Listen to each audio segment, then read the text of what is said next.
Nakon što smo iz sjemena uzgojili jake i zdrave presadnice, vrijeme je da ih presadimo u zemlju na stalno mjesto. No i tamo im moramo osigurati određene uslove u kojima će one zdravo i kvalitetno napredovati.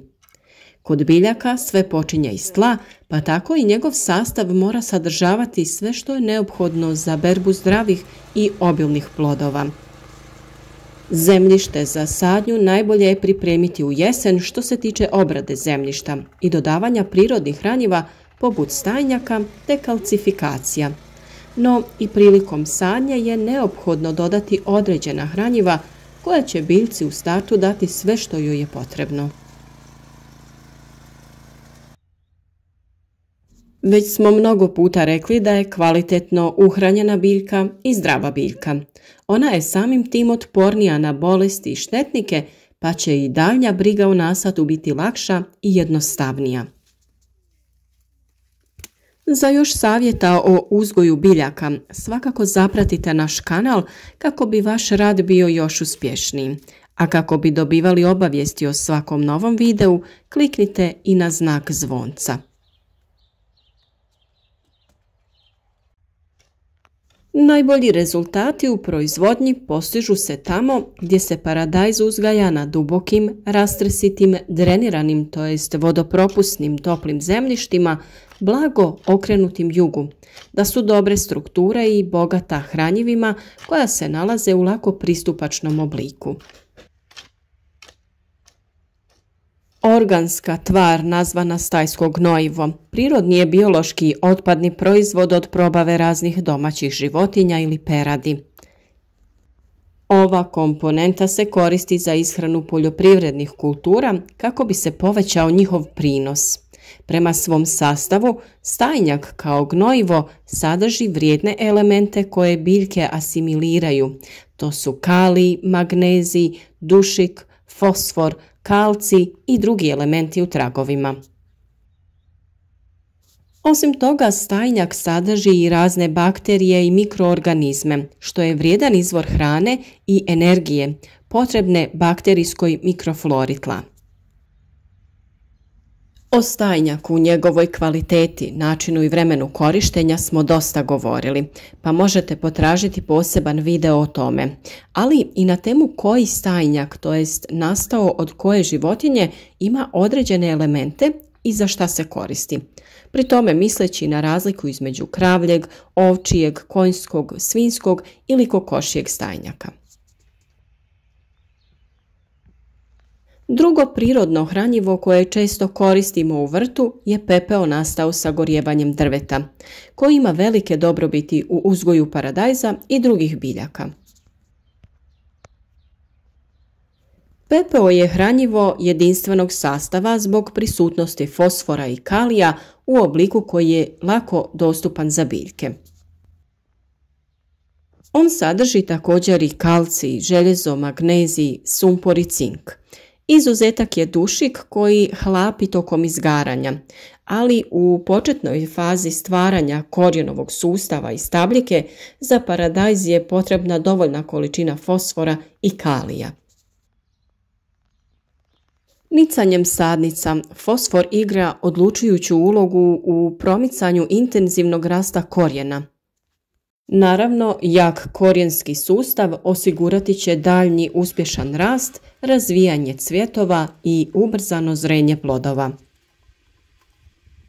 Za potpuno razvijanje mlada stabljika paradajza treba kalij koji je uključen u proces stvaranja stabljike. Tradicionalno se koriste dušično-kalijeva gnojiva, no višak dušika u ovoj početnoj fazi rasta dovodi do naglog hranjenja biljaka te razvoja njene stabljike i listova, odgađajući tako vrijeme plodonošenja i povećavajući izgled za bolesti. Svaki element u pepelu utječe na razvoj paradajza. Bakar poboljšava proces disanja biljke, pojačava metabolizam proteina i ugljikohidrata. Mangan utječe na apsorpciju ugljičnog dioksida. Kalcij sudjeluje u metaboličkim procesima utječući na njegovu brzinu. Čak se istraživanjem procjenjuje da ovaj vrijedni proizvod sadrži oko polovine elemenata koji su potrebni za pravilan razvoj paradajza. Gnojidba započinje u fazi pripreme tla za sadnice paradajza. PPO će dodati potrebne hranjive tvari sastavu tla, a osim toga PPO ima alkalnu reakciju dovodeći kiselost tla u neutralne vrijednosti. Ono što je bitno jeste da na sloj stajnjaka i pepela nagrnete tanak sloj zemlje, kako mlado korijenje paradajza ne bi bilo u direktnom kontaktu sa hranjivima dok ne ojača. PPO je vrlo lagan, ali glomazan proizvod. Staklenka od 1 litre sadrži otprilike 500 grama praha pepela, a staklenka od pola litre sadrži 250 grama pepela, dok jedna obična čaša sadrži oko 100 grama pepela, te jedna kašika sadrži 6 grama pepela kako bi se lakše orijentirali prilikom doziranja. Kada unosite PPO pri pripremi tla, dodajte oko 700 grama do 1,5 kg ovisno o kiselosti tla. A najlakše ćete se orijentirati ako pod svaki gram dodate otprilike 3 kašike pepela. Te obavezno preko njega dodajte tanak sloj zemlje. Kao uobičajeno gnojivo, potrošnja pepela varira između 100 do 150 grama po kvadratu. PPO u prahu možete i rasuti na navlaženo tlo, nakon čega ga možete lagano rasporediti sa grabljama te zaliti. Paradajzu dobro odgovara i tekuće hranjivo, koje se priprema u količini od 100 grama praha pepela na 10 litara vode. Ostavite tu otopinu da stoji od 3 do 5 sati, te nakon toga koristite u omjeru od pola litre ispod 1 grma paradajza. Ali također kao prihranu i zaštitu ova otopina se može koristiti i folijarno, to jest preko lista. U ovu otopinu se prije korištenja može dodati i malo ekološkog sapuna kako bi se bolje zadržavala na biljci, te je potrebno obilno poprskati biljku kao zaštita i kao odbrana od različitih nametnika. Prilično je teško odrediti sastav samo pripremljenog hranjiva od pepela. Postotak hemijskih elemenata varira i ovisi o sastavu sirovine iz koje se PPO dobiva.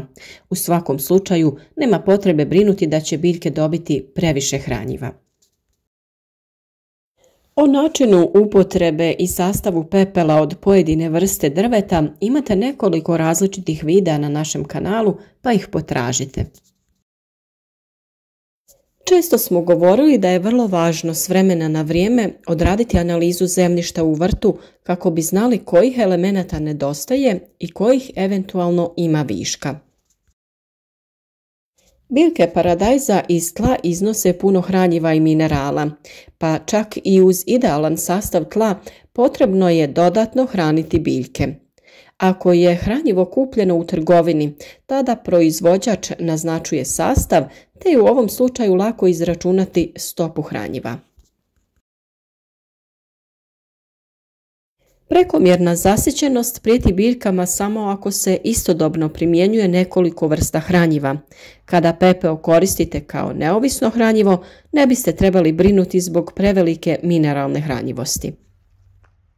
Naravno, o primjeni pepela za zaštitu paradajza ćemo još govoriti, pa ukoliko već niste, zapratite naš kanal i kliknite na zvonce pored kako bi dobivali obavijesti o svakom novom videu.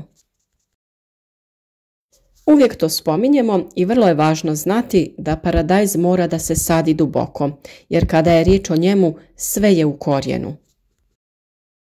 Naime, paradajz pušta korijenje gdje god mu je stabljika zakopana. Čim stabljika dodirne zemlju, ona će pustiti bijelo sitno korijenje. Paradajz preko korijena, kao i svaka biljka, uzima iz zemlje ono neophodno za rast i razvoj. Što dublje zakopate sadnicu paradajza, ona će razviti veći i jači korijen. Što više korijena ima, paradajz će moći da apsorbira više hranjivih materija i vode. Dodatni korijeni će pomoći biljci da ostane uspravna pod pritiskom vjetra. Ako rano posadite paradajz duboko u zemlju, on će ostati netaknut jer će ga zemlja zaštititi i od hladnog vremena i proljetnog mraza. Čak 2/3 biljke paradajza bilo bi preporučljivo staviti u zemlju da biste u potpunosti omogućili biljkama da razviju jak korijen. Jarak treba biti dubok oko 15 cm sa dužinom koja odgovara 2/3 visine biljke paradajza. Položite biljku na stranu pod blagim uglom tako da su gornji listovi izloženi, a ispunite ostatak jarka sa zemljom. Vrlo korisno je i obaviti malčiranje biljaka paradajza sa slamom, sjenom ili nekim sličnim prirodnim materijalom koji vam je dostupan. Na ovaj način zadržavati će se vlaga te će zalijevanje biljaka biti manje potrebno. Također spriječit ćete i rast korova. Nadamo se da su vam ovi savjeti bili korisni i da ćete ih koristiti kroz cijelu vrtlarsku sezonu koja je pred nama. Podijelite video sa prijateljima na društvenim mrežama kako bi i oni imali koristi od naših savjeta. Uz prirodne savjete uživajte u zdravim biljkama i zdravim plodovima.